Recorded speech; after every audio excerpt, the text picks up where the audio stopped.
नमस्कार, स्वागत है आप सभी का। आप देख रहे हैं ABC 24। मैं हूं आपके साथ श्रवण तंबोली।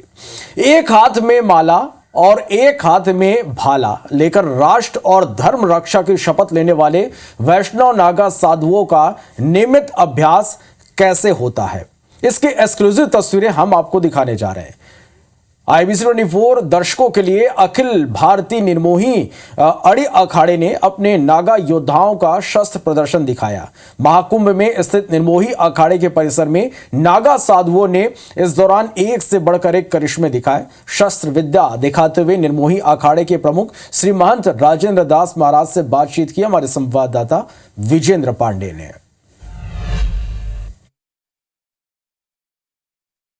सनातन धर्म की रक्षा के लिए शास्त्र के अलावा हाथों में शस्त्र उठाने वाले अखाड़े कितने सक्षम हैं शस्त्र विद्या में, इसका जीता जागता प्रमाण आज मैं आपको दिखा रहा हूं। निर्मोही अखाड़े के दृश्य में आपको दिखा रहा हूं। आप देखेंगे कि मटर के दाने को तलवार से काट देना। एक साधु हैं जिन्होंने अपने थोड़ी के नीचे सिक्के पर मटर का दाना रखा हुआ था और ये नागा, वैष्णव नागा जो हैं, उन्होंने अपनी शस्त्र विद्या के साथ, तलवारबाजी के साथ इस मटर के दाने को काट के दिखा दिया। और ये दृश्य है अखिल भारतीय निर्मोही अड़े अखाड़े का। और इसके नागा साधु जो सनातन धर्म की रक्षा के लिए शस्त्र लेकर सदैव तैयार रहते हैं। इन्हें शिक्षा इस शस्त्र विद्या की भी दी जाती है। और राजेंद्र दास जी महाराज जो कि निर्मोही अखाड़े के श्री महंत हैं, उनसे भी हम बात करने की प्रयास करेंगे। ये अद्भुत है शस्त्र विद्या। राजेंद्र दास जी, एक मटर के दाने को, थोड़ी तले रखे मटर के दाने को इस तरह से काट दिया जाए, आंख में पट्टी बांधकर इतनी सटीक तलवारबाजी कर दी जाए, कैसे संभव है महाराज जी? ये जो है ये आदि अनादि परंपरा है। जब से भगवान राम जो है लंका पे जब चढ़ाई किए थे तो ये वही सेना है, वही वानर सेना है। नल, नील और अंगद के देखरेख में वैष्णव तीनों अखाड़ों की जो है स्थापना हुई थी। उसी परंपरा और उसी व्यवस्था को देखते हुए जगत गुरु रामानंदाचार्य और बालानंद स्वामी ने अखाड़ों की स्थापना की और जो है शास्त्र भी सिखाया, शस्त्र भी सिखाया, पूजा पद्धति भी सिखाया, राष्ट्र रक्षा, धर्म रक्षा भी सिखाया। और जो है जब देश के ऊपर आतताई जो है ज़्यादा हो गए थे तो उनसे मुकाबला करने के लिए यह सब शस्त्र हैं। उस समय न तोप था, न बारूद था, न गोला था। उसी समय ये पट्टा लकड़ी बाला भरसी था। और वही बाला भरसी आज भी जब कुंभ मेला होता है तो हनुमान जी के स्नान जो है कुंभ मेले में हनुमान जी का स्नान होता है और उसके पीछे यह अस्त्र और शस्त्र जो है खेलते हुए साधु संत अखाड़े के खिलाड़ी जो है शाही स्नान के लिए जो है जाते हैं। उसी का प्रमाण है यह साधु संतों का शिक्षण जो आपको देखने को मिल रहा है। सनातन धर्म के लिए इतनी शिक्षा, रक्षा के लिए, और इसकी प्रशिक्षण तो दिया ही जाता होगा, लेकिन उसके बाद अभ्यास भी हम देख रहे हैं कि मटर के दाने को काट देना। हाँ, ये सब अद्वितीय है। मैं बताया ना कि जो है देश की आज़ादी के लिए हजारों लाखों साधु जो है बलिदान हुए, तो उनके पास तोप बारूद नहीं था, रिवॉल्वर गोला बारूद नहीं था, जो है यही शस्त्र थे। इसमें कोई विस्फोटक जो है वस्तु नहीं है। ये सब जो है धरती से जुड़ा हुआ जो है वस्तुएं हैं और शस्त्र हैं। तो नागा ये साधु आज भी तत्पर हैं, इसी तरह से तैयार हैं सनातन धर्म पर अगर कोई यहाँ चाहे तो। हमारे वैष्णव तीनों अखाड़े एक लाइन से हैं। यहाँ तो ये है, बाद में हनुमानगढ़ी के पहलवान है जो है पहलवान को भी प्रशिक्षण दिया जाता है। ये तीनों अखाड़ों की पूजा पद्धति रेख टेक एक है। तीनों अखाड़ों में सेम ऐसे को देखने को मिलेगा। और ये आज भी तैनात है और उसी के लिए जब भी देश के लिए, राष्ट्र के लिए जरूरत पड़ेगा तो ये साधु संत काम आएंगे और भी शिक्षण मिले और भी इनमें एक्टिविटी बढ़े। उसके लिए हम साधु संत जो है और भविष्य को देखते हुए कुछ अच्छा निर्णय लेंगे। बहुत बहुत धन्यवाद। हमने बात की श्री महंत राजेंद्र दास जी महाराज से, निर्मोही अखाड़े के प्रमुख हैं, और आप बता रहे हैं कि किस तरह से सनातन धर्म की रक्षा के लिए शास्त्र के साथ साथ शस्त्र लेकर भी अखाड़े के ये नागा वैष्णव तैयार हैं। कैमरामैन अखिलेश दुबे के साथ विजेंद्र पांडे, IBC 24 प्रयागराज। अगर आप सोचते हैं कि अखाड़ों से जुड़े साधु संत सिर्फ दान लेते हैं, देते नहीं, तो आप अपनी सोच बदल लीजिए। प्रयागराज महाकुंभ में सनातनी अखाड़े प्रतिदिन सबसे बड़ा दान यानी अन्न दान कर रहे हैं। प्रयागराज में रोज करोड़ों लोग पहुंच रहे हैं और अब तक 7 करोड़ से ज्यादा लोग संगम में आस्था की डुबकी लगा चुके हैं। इतने सारे लोगों को भोजन करवाना ना तो सरकार के बस की बात है और ना ही प्रयागराज के निजी होटल और रेस्टोरेंट्स की। ऐसे में अखाड़ों में रोज सुबह, दोपहर और शाम 3 बार मुफ्त भोजन करवाया जा रहा है। इस रिपोर्ट को आप देखिए। साधु संत समाज के लिए एक गलत परसेप्शन है कि वो सिर्फ दान लेते हैं, और ये गलत परसेप्शन इसीलिए है क्योंकि साक्षात तौर पर इसके गलत होने का प्रमाण मैं आपको दिखा रहा हूँ। और मैं इस वक्त मौजूद हूँ महाकुंभ में, प्रयागराज महाकुंभ के दिगंबर अखाड़े की रसोई में आपको दिखा रहा हूँ, जहाँ रोज़ हज़ारों श्रद्धालुओं को, हज़ारों लोगों को मुफ्त भोजन करवाया जाता है। ये रसोई देखिए, ये मैं अखिल भारतीय दिगंबर अणी अखाड़े की रसोई दिखा रहा हूँ और आप देखेंगे कि ऐसा लगेगा जैसे एक महाभोज की तैयारी हो रही है। कितने कर्मचारी जो हैं यहाँ पर पूरियाँ सेकने में लगे हुए हैं, भोजन व्यवस्था में लगे हुए हैं। और ये भोजन व्यवस्था जो है, भंडार गृह देखिए कि लगातार भरा रहता है और रोज़ इतने ही बड़े पैमाने पर ये कार्य यहाँ पर किया जाता है। यहाँ पर एक बड़ा गंज देखेंगे कि कितनी बड़ी संख्या में पूरियाँ रखी हुई हैं, और ये पूरियाँ किसी संत महाराज के लिए नहीं, बल्कि आप देखेंगे कितनी बड़ी संख्या है यहाँ पर लोगों की जो यहाँ पर भोजन पा रहे हैं। अखिल भारतीय दिगंबर अणी अखाड़े में जो जगन्नाथ मंदिर है अहमदाबाद में, वहाँ के श्री महंत हैं जगदीश दास जी महाराज, वो स्वयं खड़े होके, जो कि श्री महंत है, वो स्वयं खड़े होके इस चीज़ का निरीक्षण कर रहे हैं कि आम जनता को भोजन करवाने में किसी तरह की कोई लापरवाही ना होने पाए। संत दान लेते नहीं हैं, देते हैं, वो हमको साक्षात यहाँ पर दिख रहा है। और हज़ारों लोगों को मुफ्त भोजन आप लोग करवा रहे हैं, तो ये किस तरह से मैनेज हो पाता है? सर्वप्रथम तो मैं एक छोटा सा दास हूँ और निमित्त मात्र हूँ। ये जो भोजन प्रसादी की जो व्यवस्था है, ये कोई हमारे कोई फैक्ट्री या कोई हमारे कोई बिजनेस या व्यापार से नहीं आता है। ये जो भी व्यवस्था है, ये जो जनता हमको देती है, उसी का उपयोग हम यहाँ पे आकर करते हैं। हमारे यहाँ हर चौथे या 5वें दिन गुजरात से हम गाड़ी लोड करके वहीं से गुजरात से ही माल सामान लाते हैं अहमदाबाद से, जिसमें लगभग एक बार में 12, 13, 14 टन सामान आता है। जैसे कि अभी गवर्नमेंट के एक आंकड़े के अनुसार 3.5-4 करोड़ लोगों ने कल स्नान किया है। एक बड़े से बड़े देश की संख्या होती है इतनी, उतने लोग यहाँ पे एक जगह में, एक लिमिटेड एरिया में अगर आए हुए हैं, तो उनकी व्यवस्था करना वो किसी के लिए पॉसिबल नहीं है। हम साधु बने हैं, जन सेवा के लिए बने हैं, लोग हमारी सेवा करते हैं और ऐसी परिस्थिति, ऐसे समय में हम लोगों की सेवा करते हैं जहाँ पे प्रतिदिन हर खालसे में 1000, 1500, 2000 आदमी के भोजन की व्यवस्था रहती है एक समय पे, और 24 आवर चालू रहता है। ये जो भी हम सेवा करते हैं ना, ये जन सेवा ये लोगों से प्राप्त चीज़ों से ही करते हैं।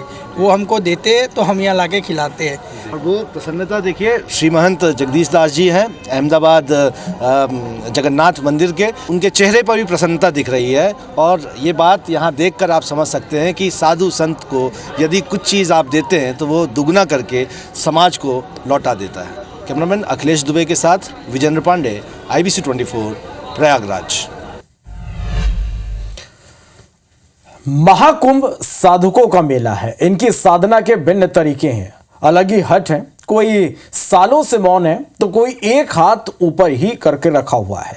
एक ऐसे अद्भुत बाबा और साधक से हम आपको मिलवाने जा रहे हैं जो कांटों वाले बाबा के नाम से अब प्रसिद्ध हैं।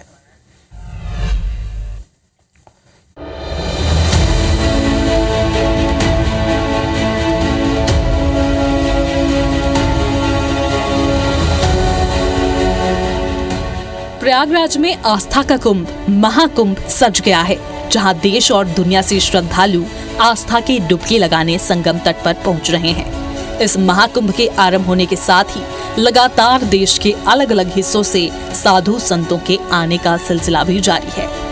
ये साधु संत अपनी तपस्या और कर्तव्य की वजह से लोगों में चर्चा और आकर्षण का केंद्र बने हुए हैं।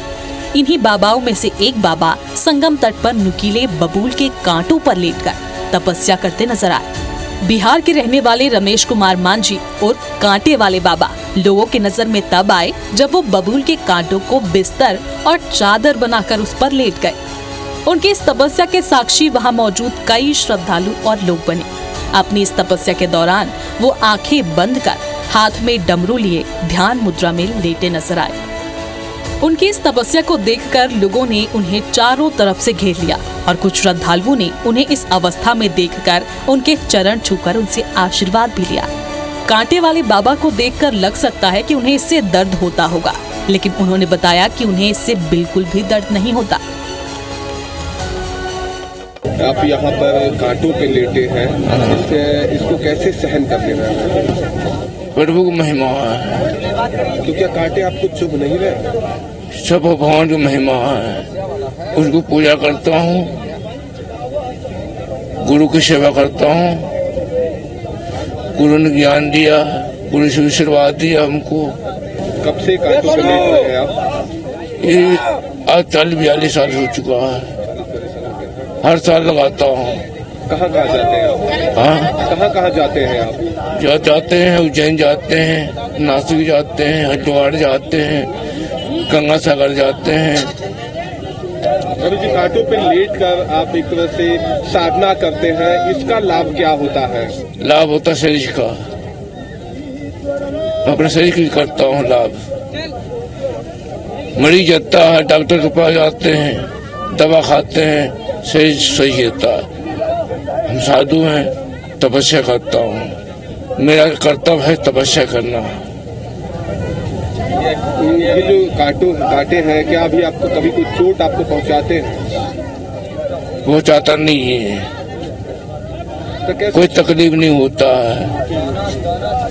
क्षमता कैसे बनाया आपने कि ये जो कांटे हैं ये आपके शरीर में न चुभे? उसको सेवा करता हूँ।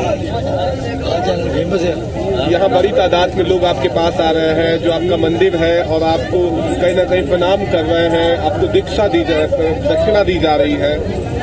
हाँ। कितनी कमाई हो जाती है? 1000 रुपया मिल जाता है। 1000 रुपया को अपना पूजो, हम जो जन्माष्टमी मनाते हैं, भगवान के जन्माष्टमी मनाते हैं, राधा कृष्ण भगवान का मंदिर है, उसमें खर्चा करता हूँ। 5 जिले के मेहमान आते हैं, उसमें खर्चा करता हूँ। उनके लिए दक्षिणा उचना हमको जुगाड़ करना पड़ता है। 1 महीना के अंदर में हमको जो दक्षिणा मिलेगा उसमें आधा जमा करेंगे जन्माष्टमी के नाम से, आधा हम अपना खर्चा निकालेंगे। वाकई महाकुंभ में ऐसे साधु संतों को आप देख सकते हैं जिनकी आध्यात्मिक शक्ति कुछ अद्भुत है। ये संत अपने हट से, अपनी साधना से अलग अलग करतब कर लोगों में चर्चा का विषय बने हुए हैं। Bureau report, IBC 24।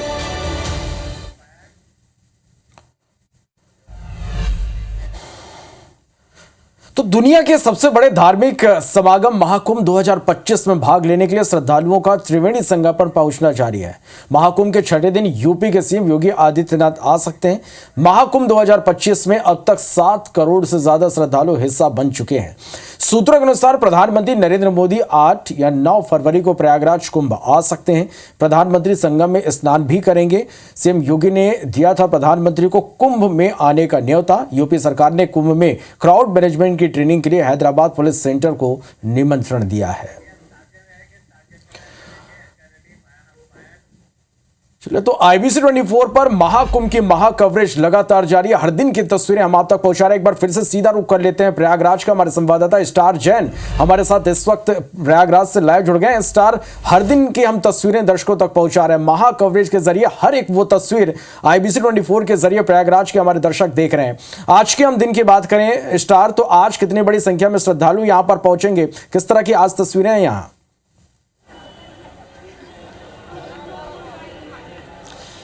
देखिए, महाकुंभ है और प्रयागराज में रोज़ाना जो स्नान करने वाले श्रद्धालु हैं उनका रिकॉर्ड टूट रहा है।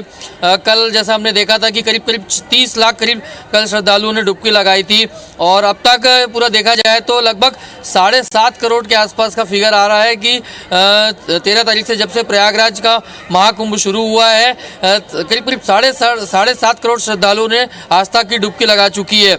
चूँकि अब एक पहला बड़ा स्नान यानी शाही स्नान 14 जनवरी को मकर संक्रांति के दिन हुआ था, और उसके बाद अगला शाही स्नान जो है 29 तारीख को होना है, मौनी अमावस्या को। तो एक और ऐसा अनुमान है कि उस समय करीब करीब 8 से 9 करोड़ श्रद्धालु एक ही दिन में आने का अनुमान है। यही वजह है कि पूरा प्रशासन यानी यूपी सरकार भी कह सकते हैं कि पूरी इसकी तैयारी में जुट गया है, क्योंकि बड़ी संख्या में आएंगे। कुछ अव्यवस्थाएं देखने को मिली थी पहले बड़े स्नान में, लेकिन उसका अध्ययन करते हुए 29 तारीख के लिए तैयारियां की जा रही है। और उस जानकारी ये मिल रही है कि शायद आज यूपी के सीएम योगी आदित्यनाथ आज प्रयागराज का दौरा कर सकते हैं और तमाम जो व्यवस्थाएं हैं, साधु संत महात्मा हैं, जब जो अखाड़े के साधु संत महात्मा हैं वो स्नान करने के लिए आएंगे तो उनके लिए किस प्रकार से सुरक्षा की व्यवस्था की जाए, इसका वो स्थिति का जायजा लेंगे। और इसके साथ ही आपको बता दूं कि ऐसी भी जानकारी मिल रही है कि 8 या 9 फरवरी को प्रधानमंत्री नरेंद्र मोदी भी प्रयागराज आ सकते हैं। सीएम योगी ने उनको इन्वाइट किया है शाही स्नान के लिए, संगम में डुबकी के लिए भी। तो चर्चा ये बन रही है कि 8 या 9 फरवरी को प्रधानमंत्री नरेंद्र मोदी भी आ सकते हैं। तो उसी लिए लगातार तैयारियों का जायजा लेने के लिए आज सीएम योगी आदित्यनाथ खुद यहाँ प्रयागराज पहुँचेंगे और तमाम व्यवस्थाओं का जायजा लेंगे। कुछ लोगों से भी आपकी बात करवाता हूँ कि वो कहाँ से आए हैं और क्या कुछ कहेंगे। बताइए, कहाँ से आप लोग हैं और किस तरीके की व्यवस्था देखने को मिल रही, बताइए। यहाँ बढ़िया व्यवस्था देखने को मिल रही है जी। क्या कुछ कहेंगे, आप लोग कहाँ से आए हैं? मैं गुजरात से आया हूँ और रियली बहुत बढ़िया इतना प्लानिंग हुआ है। ऐसा प्लानिंग मतलब बहुत बड़ी चीज़ है, इतने लोगों को इतना एक साथ करना, इतना रिसोर्सेज अवेलेबल करना, रियली गजब चीज़ है। जी बताइए। बहुत बेहतरीन, और योगी सरकार को, मोदी जी को बहुत बहुत धन्यवाद। बहुत बेहतरीन व्यवस्था है जी।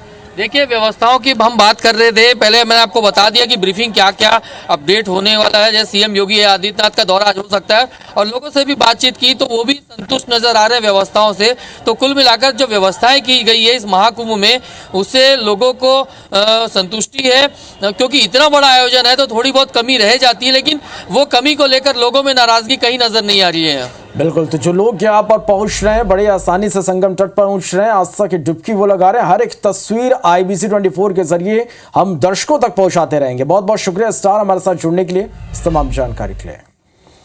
बढ़ते आगे, तो कुंभ में बाबाओं तो चर्चा में बने हुए हैं, लेकिन उनके पंडाल भी अब चर्चा का विषय है।